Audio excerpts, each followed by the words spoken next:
And then when you joined, like, did you have some kind of strategy, maybe how to start posting, I don't know, frequency of posts? Did you follow someone, or what were like the first steps?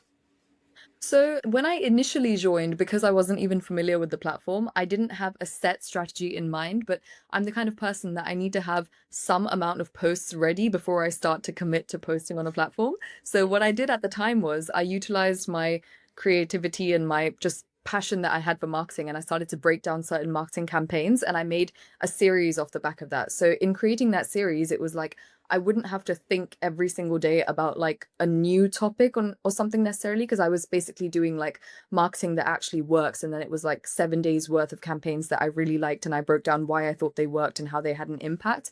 And that kind of took and I built that series out before I started posting. So my first post was like an announcement of like, hey, I'm going to be yapping all over your feeds now. And then for 7 days consecutively after that, I posted these series. So I did series for 2 weeks, and that was just because I thought that that would be a safe entry point for me to start posting on the platform, seeing as I'm not sure of what to talk about yet, but this is something I know I can talk about because it stems from something I actually feel passionate about. So that was my only strategy at the time. And within those 2 weeks, obviously, naturally, I'm quite observant. So I was just like looking at other creators and what they're posting. And I didn't necessarily try to copy anyone's strategy, but I just understood how I could find my voice through my own posts, just as according to how the platform's working. Like, what are people talking about? What are these topics? What is my take on them? And then I started doing that. And something that I think I did very early on that I didn't realize I was building at the time was I used to comment really, really passionately on people's posts. Like, if I like something and if I appreciate someone's thought process, it wouldn't just be like, oh, nice post. It would be like, I completely agree with this. I think XYZ point Yeah, make yeah. complete sense. Here's what I would add on.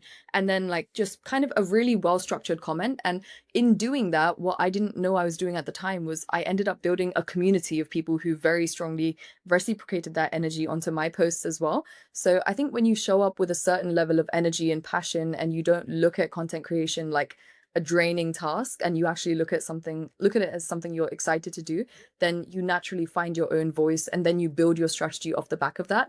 I think nobody comes into it with strategy, but you just have to discover, find out, and then build a strategy from there. Mhm. So yeah.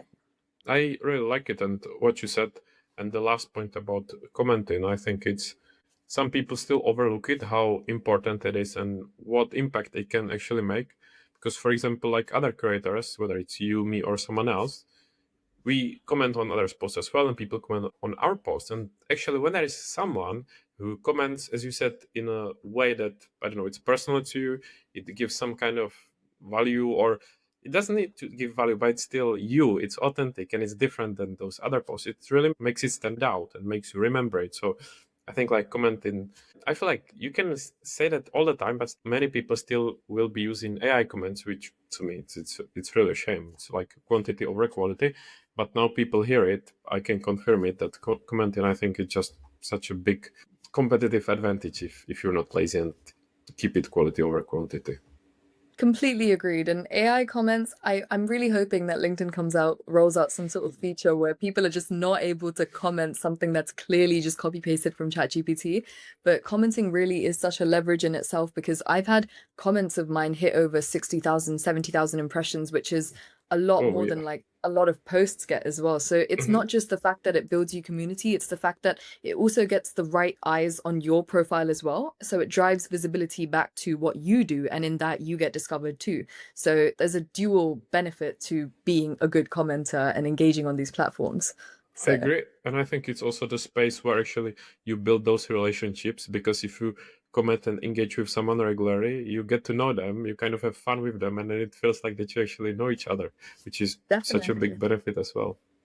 And to add on to that point, I would also say that take it a step further than comments. Once you've been engaging with someone for a while, message them and ask them to hop on a coffee chat, because when you're doing something like when you're self-employed or when you're working as a strategist, often you don't have people working around you in like the way you would have in a 9 to 5 setting. So the Yeah. only way you make friends and build like a network of people who you can bounce ideas off of or get their opinion on is kind of by inviting them to talk to you, and then you understand them better as a person. You're there for them, they're there for you, and then you build that mutual benefit to one another. So yeah. I think so too. And it's also like can be someone, for example, from same industry, same area of expertise, or just focused on LinkedIn and building your network, exchanging, I don't know-how, ideas, and everything. So that's the power of the platform, I think. Definitely, completely agreed.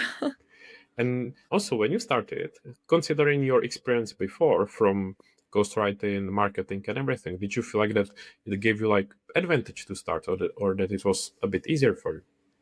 Definitely. I would be lying if I said that it didn't make it easier because I've been working in content and organic social media and just ghostwriting for years now. So all of that experience, I think I wouldn't say that it necessarily gave me a strategy, but what it did give me was confidence because I came into it knowing that like, okay, I may not know what to do right now, but I know that I can figure it out because I've done this before on different client accounts and I've done this before on different platforms. So it was more of a mindset of how hard can it be? And when you come into it with that sort of just adamant, like, I'm going to figure this out, then you eventually do. And I think another thing that it was more of a mindset switch, but I gave myself like an ultimatum of I am not going to look at any metrics for 90 days and I'm going to relentlessly show up every single day.